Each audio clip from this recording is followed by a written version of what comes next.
Oke, Assalamualaikum warahmatullahi wabarakatuh. Selamat siang semuanya. Perkenalkan, saya Savitri Wahyuni dengan NIM 421 selaku moderator pada pertemuan kali ini akan membahas tentang pramogu-mogu. Selanjutnya di sini ada rekan saya. Boleh diperkenalkan dari Nova? Baik, perkenalkan nama saya Novalita Ratu dengan NIM 427. Di sini saya sebagai tim pro. Perkenalkan nama saya Natania Marta Dahyani Sukma dengan NIM 470. Di sini saya sebagai tim pro. Perkenalkan, nama saya Kemas Perkenalkan, Dito Fatahilal Fitra. Saya dari tim kontra. perkenalkan nama saya Golib dengan NIM 460, saya dari tim kontra. Perkenalkan nama saya Herlinsia Rahma Selinda, saya pembaca netulensi. Oke, baik. Sebelum kita memulai, diskusi kita pada siang hari ini, saya selaku moderator akan membacakan kasus yang akan kita diskusikan pada siang hari ini. Sebuah rezim berkuasa negara Mauritius merupakan tentara pemberontak Mogu-Mogu yang merupakan suku asli yang diketahui oleh Mazhar menduduki istana kepresidenan dan memaksa Presiden Borneo yang merupakan suku campuran dan mengundurkan diri memberikan kekuasaan kepada jenderal tertinggi pada Angkatan Perang Negara Morkus yang berasal dari Mogu-Mogu Jenderal Beryl Blas. Mereka mendapatkan kekuasaan setelah mengancam Presiden Borneo bahwa pemberontakan Mogu-Mogu dan sekutu negara Walak atau Presiden Naratoa dan negara Walik Presiden Burgundi akan mengeksekusi keluarga dan sandera yang ada dalam tawanan pemberontakan Mogu-Mogu. Meski Presiden Borneo beberapa kali menolak dan terjadi penyiksaan dan pembunuhan kepada anggota keluarga dan tawanan sejumlah 5.000 orang dari kedua suku, namun setelah pasca peralihan kekuasaan demi mengamankan kekuasaan Jenderal Beryl Blas melakukan penangkapan dan pembunuhan serta penyiksaan kepada pendukung Presiden Borneo yang berasal dari suku campuran dan melakukan penahanan kepada suku asli yang mendukung Presiden Borneo. Adapun permasalahan yang kami angkat, yang pertama, kami akan mendiskusikan tentang kejahatan dan siapa yang harus bertanggung jawab atas kejadian ini. Dan yang kedua, perihal tentang mekanisme penyelesaian sengketa yang digunakan dalam kejahatan ini. Oleh karena itu, saya persilakan kepada tim pro dan tim kontra untuk memulai argumentasi, namun diawali oleh tim pro terlebih dahulu. Silakan, tim pro. Baik, terima kasih moderator. Izinkan saya untuk menyampaikan pendapat saya terlebih dahulu selaku dari tim pro. Di sini dari permasalahan yang telah disampaikan oleh moderator, menurut saya apa yang dijelaskan merupakan salah satu kejahatan yang dilakukan oleh manusia, yaitu kejahatan perang. Kejahatan perang adalah tindakan pelanggaran hukum perang oleh salah satu atau beberapa orang, baik militer maupun sipil. Pelaku kejahatan perang ini disebut sebagai penjahat perang, dan setiap tindakan pelanggaran yang dilakukan merupakan pelanggaran berat hukum humaniter internasional. Baik, izin menambahkan moderator. Jadi kejahatan perang yang dimaksud adalah tindakan pelanggaran yang cakupannya itu berupa hukum internasional, dan pelaku kejahatan perang ini nantinya akan diadili melalui peradilan pidana internasional ad hoc maupun dapat diadili juga melalui ICC atau yang biasa kita sebut dengan International Court of Justice.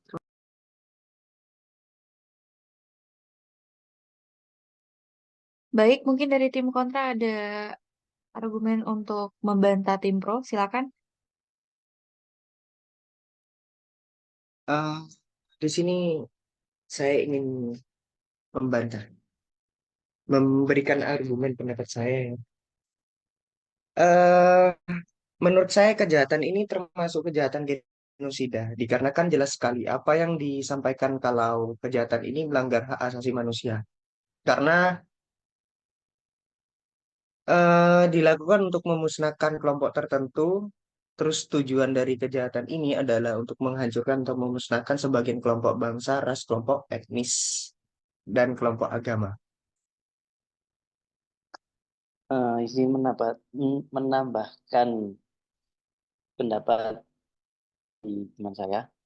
Saya setuju dengan pendapat tim saya. Kejahatan genosida ini juga termasuk dalam kejahatan internasional dan dinilai paling serius karena turut melibatkan masyarakat internasional secara keseluruhan. Mungkin itu tambahan dari Interupsi saya. moderator. Boleh silakan Tim Pro.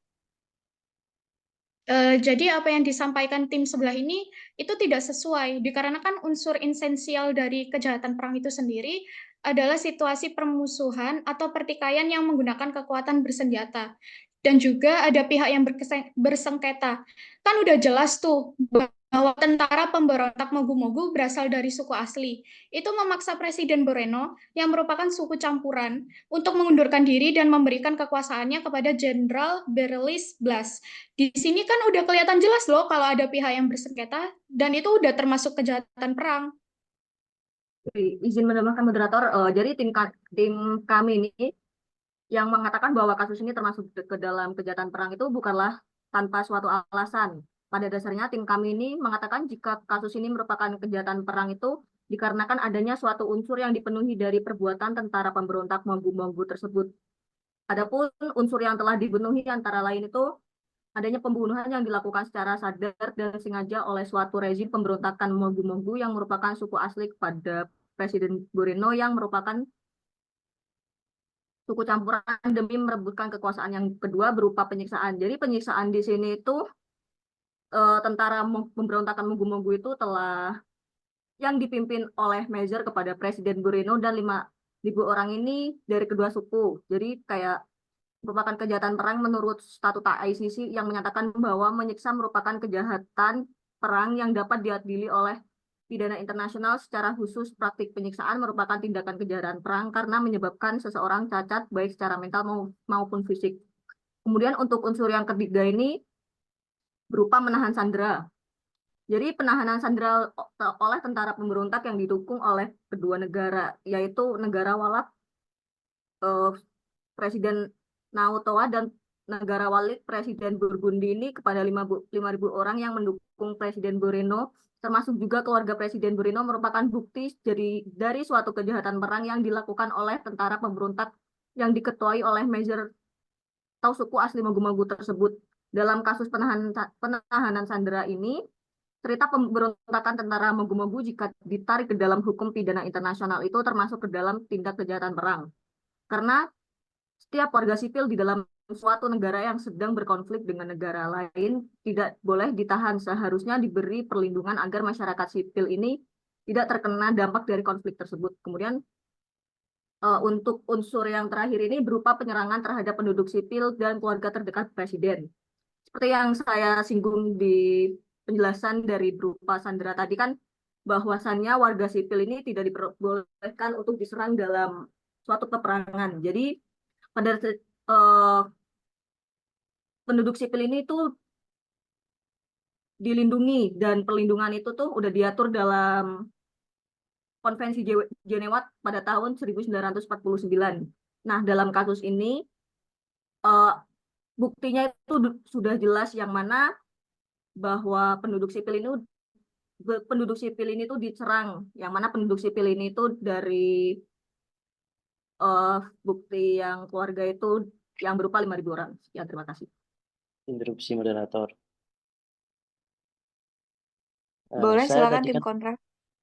Saya tadi kan sudah menjelaskan bahwa kejahatan genosida ini bertujuan untuk menghancurkan atau memusnahkan seluruh atau sebagian kelompok, bangsa, ras, etnis, agama dengan cara membunuh, mengakibatkan penderitaan, menciptakan kondisi kemusnahan, dan memaksa tindakan tertentu yang bertujuan mencegah kelahiran di dalam kelompok.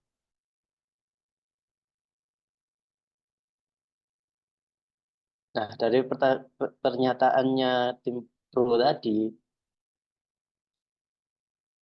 kejahatan ini itu tadi memang di bertujuan untuk memusnahkan sebagian atau keseluruhan dari kelompok negara atau etnis, agama, dan ras tertentu itu. tadi. Mungkin ada tambahan dari tim saya. Ya, moderator izin interupsi. Menurut Silakan. saya menurut saya pendapat yang diberikan oleh teman saya itu sudah benar di sini. Saya hanya ingin menambahkan argumen itu menurut tim kami, tindakan yang dilakukan oleh Jenderal Beris Blas itu merupakan tindakan kejahatan berupa genosida karena secara khusus sudah memiliki tujuan atau niat yang jelas dan sistematis untuk menghancurkan suatu kaum. Ini sama halnya dengan contoh genosida Holocaust selama Perang Dunia II. Itu pada Saya izin untuk interupsi, moderator. Silakan. Jadi di sini saya sudah tidak sangat setuju dengan apa yang dijelaskan oleh tim kontra. Apa yang dilihat dari permasalahan ini adalah suatu rezim pemberontak yang ingin mengambil suatu kekuasaan di mana melakukan pengancaman dan pemaksaan terhadap Presiden Moreno untuk menyerahkan dirinya sebagai untuk mencapai tujuan yaitu mendapatkan kekuasaan. Hal ini tentu masuk ke dalam tindakan ancaman terhadap integritas dan keamanan negara. Kemudian adanya pembunuhan dan penyiksaan yang dilakukan oleh Mogu-Mogu yang merupakan suku asli. Selain itu juga adanya kerjasama negara, yaitu negara Walak dan negara Wali, yang mengancam dan mengeksekusi keluarga dan sandera jika Presiden Moreno itu tidak mengikuti tuntunan mereka, yaitu mengundurkan diri. Namun, Presiden Moreno kan sudah dijelaskan bahwa dia itu tidak menyepakati hal tersebut, yaitu mengundurkan diri, sehingga terjadi penyiksaan dan pembunuhan sampai 5.000 orang. Ya, sudah jelas sekali ini kejahatan perang, toh. Kan dilakukan kerjasama dengan dua negara. Izin interupsi, moderator. Ya, silakan tim kontra. Saya ingin menyampaikan pendapat bahwa menurut saya kejahatan ini itu merupakan kejahatan genosida dengan beberapa elemen di dalamnya. Yang pertama, pembunuhan massal yang dilakukan oleh rezim pemberontak Mogu-Mogu demi keinginan untuk mendapatkan suatu kekuasaan oleh rezim kekuasaan dengan cara melakukan pembunuhan. Yang kedua, penyiksaan juga dilakukan oleh rezim ini supaya pemaksaan untuk hidup dalam kondisi yang merugikan, di mana kelompok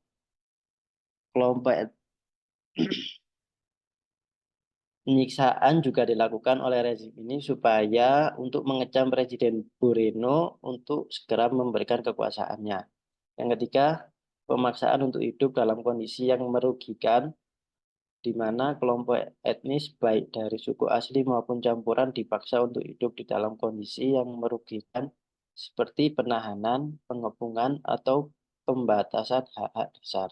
Yang keempat, ancaman dan paksaan politik yang dilakukan supaya pemimpin negara atau Presiden Moreno untuk mengundurkan diri sehingga kekuasaan diambil alih oleh Jenderal Beryl Blas sehingga kekuasaan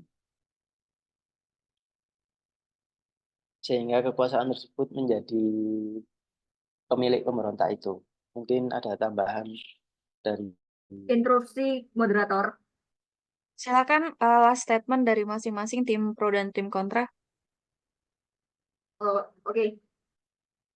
Jadi apa yang dibilang oleh tim kontra tadi itu bahwa kasus ini tuh merupakan suatu kejahatan genosida ya. ya Eh, dari yang Anda jelaskan, dari yang tim kontra jelaskan tadi itu eh, kasus ini merupakan kasus kejahatan genosida dengan beberapa elemennya tadi itu yang dijelasin menurut saya nggak make sense. Karena pada dasarnya sebelum yang saya jelaskan tadi terkait unsur-unsur yang telah dipenuhi dari kasus ini itu merupakan kasus kejahatan perang. Dan itu pun sudah terbukti secara jelas dengan dibantu dengan fakta-fakta yang terjadi dalam kasus. Kemudian saya izin menambahkan dari apa yang telah disampaikan oleh rekan pro saya tadi, yakni adanya penangkapan dan pembunuhan terhadap pendukung Presiden Moreno padahal kekuasaan sudah mereka ambil dan diberikan kepada Jenderal Berisles, tapi masih tetap saja terjadi penangkapan dan pembunuhan yang dilakukan terhadap pendukung Presiden Moreno yang berasal dari suku campuran dan suku asli. Tentu tindakan ini mengakibatkan ketakutan dan teror di masyarakat. Jadi jika tim kontra menyatakan bahwa statementnya itu kejahatan genosida itu nggak make sense, karena kasus itu jelas merupakan suatu kejahatan perang, karena tindakan yang dilakukan oleh tentara pemberontak Mogu itu sudah jelas unsur-unsurnya seperti yang sudah dijelaskan tadi. Sekian, terima kasih. Izin interupsi. Silakan last statement dari tim kontra. Eh, sebenarnya gini ya. Sebenarnya saya masih kekeh dengan jawaban dari tim kami, argumen kami bahwa yang dilakukan oleh Jenderal Beristas ini merupakan tindak kejahatan genosida. Karena di situ juga unsur-unsurnya masih secara khusus itu ada gitu loh. Secara khusus tuh jenderal ini dia juga memiliki tujuan untuk menggulingkan tahta. Jadi kan ada tujuan secara sistematis. Jadi mereka tuh tentunya sudah apa namanya? Tentunya mereka itu sudah bekerja sama gitu loh, merancang alur untuk melakukan tindakan genosida tersebut gitu loh. Ya mungkin menurut saya sih seperti itu ya. Mungkin ada tambahan lagi dari teman saya ini. Izin menambahkan ya, kejahatan ini tuh termasuk kejahatan genosida karena tujuan dari kejahatan ini tuh apa, membunuh atau menghabiskan suatu kaum. Nah, kalau tadi tim pro berpendapat ini merupakan kejahatan perang, mungkin bisa dikasih tahu alasan-alasan kenapa ini itu termasuk kejahatan perang dan apa yang memperkuat alasan-alasan tersebut. Interupsi moderator. Interupsi saya tolak ya, silakan karena statement dari masing-masing sudah sangat jelas menurut saya. Langsung kita lanjut ke mekanisme untuk pertanyaan yang kedua. Menurut masing-masing tim pro dan tim kontra, mekanisme penyelesaian sengketa yang seharusnya dilakukan pada kasus ini seperti apa? Boleh silakan dari tim kontra terlebih dahulu.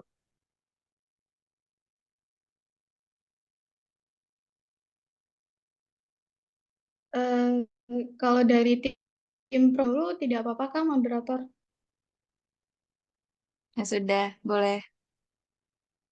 Sebenarnya saya masih tetap dengan pendapat saya dan tidak ada perubahan sedikit pun bahwa kejahatan yang terjadi adalah kejahatan manusia yang sudah masuk ke ranah kejahatan internasional, yaitu kejahatan perang. Maka menurut saya mekanisme yang harus ditempuh untuk penyelesaian sengketa ini sesuai dengan International Criminal Court ya atau ICC, yakni satu, dilakukan penyelidikan dan penuntutan sesuai dengan pasal 53, pasal 56, pasal 57, 58, 59, sampai dengan pasal 61 Statuta Roma. Kemudian dilakukannya persidangan sesuai dengan bagian ke-6 Statuta Roma, yakni pasal 62 sampai dengan pasal 69, serta pasal 72 sampai dengan pasal 76 Statuta Roma. Kemudian diberikannya hukuman kepada pelaku tindak kejahatan sesuai dengan pasal 77 sampai dengan pasal 78 Statuta Roma. Mungkin itu dari saya, moderator. Baik, apakah ada tambahan dari anggota tim pro atau sudah cukup? Ada moderator. Silakan. Oke, izin menambahkan. Selain yang telah dijelaskan oleh rekan saya tadi, di sini saya akan menjelaskan kayak eh, suatu faktor tentang mengapa sih kejahatan perang ini tuh perlu diatur di dalam suatu instrumen hukum internasional. Yang pertama, kejahatan perang ini adalah bagian paling utama dari hukum Inggris. Sorry. Yang pertama, kejahatan perang ini adalah di bagian paling tua dalam hukum internasional. Sebelum masyarakat internasional memiliki lembaga peradilan. Sorry. Ulang ya. Izin menambahkan moderator.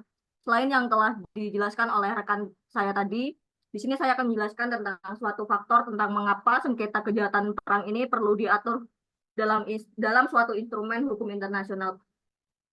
Yang pertama, kejahatan perang ini adalah bagian paling tua dalam hukum internasional. Kenapa disebut bagian tertua dari hukum internasional? Karena sebelum masyarakat internasional ini memiliki lembaga peradilan tersendiri dalam hal di ICC, setiap bangsa atau negara berhak dan berkewajiban untuk menangkap, menahan, dan menuntut serta mengadili para pelaku kejahatan perang tersebut di mana dan bagaimana kejahatan itu dilakukan. Tetapi kriteria kejahatan ini mengandung arti bahwa tindakan atau perbuatan tersebut harus memenuhi persyaratan khusus sebagai bentuk pelanggaran terhadap setiap kepentingan masyarakat nasional maupun internasional sehingga perbuatan tersebut memerlukan penanganan tertentu secara internasional. Kemudian yang kedua itu kejahatan perang merupakan bagian penting dalam hukum humaniter internasional. Kejahatan perang dianggap sebagai suatu perbuatan yang secara serius bertentangan dengan hukum humaniter internasional dan kebiasaan perang. Setiap pelanggaran terhadap hukum perang dan atau hukum humaniter internasional menyebabkan tanggung jawab pidana secara individual yang seringkali dianggap sebagai kejahatan perang. Kemudian yang ketiga, memiliki tujuan internasional. Jadi di sini itu sebagai alat dan cara setiap negara untuk mengatasi dan mengurangi kejahatan internasional terhadap nilai-nilai kemanusiaan. Yang keempat, memperkuat norma-norma hukum humaniter internasional. Penanganan sengketa kejahatan perang melalui instrumen hukum internasional membantu memperkuat norma-norma hukum humaniter internasional, termasuk konvensi Jenewa dan protokol tambahan. Kemudian yang kelima, menghormati hukum dan prinsip internasional. Dalam hal ini mengatur sengketa kejahatan perang melalui hukum internasional mencerminkan komitmen untuk menghormati hukum dan prinsip-prinsip internasional serta mendorong kerjasama internasional dan dalam penanganan kasus-kasus tersebut. Kemudian yang terakhir, meminimalisir adanya tindak kejahatan perang. Dalam hal ini mengurangi kasus-kasus tindak kejahatan perang yang dalam artiannya memberikan efek jera terhadap pelaku tindak kejahatan perang baik secara personal atau secara internasional. Sekian cukup dari tim pro moderator. Baik, terima kasih tim pro. Silakan tim kontra. Bagaimana cara kalian untuk menyelesaikan sengketa pada kasus ini? Izin menjawab. Apa namanya? Ya, setelah tim pro selesai menjelaskan itu, saya setuju dalam mekanisme penyelesaian sengketa yang telah dijelaskan oleh tim pro mengenai itu.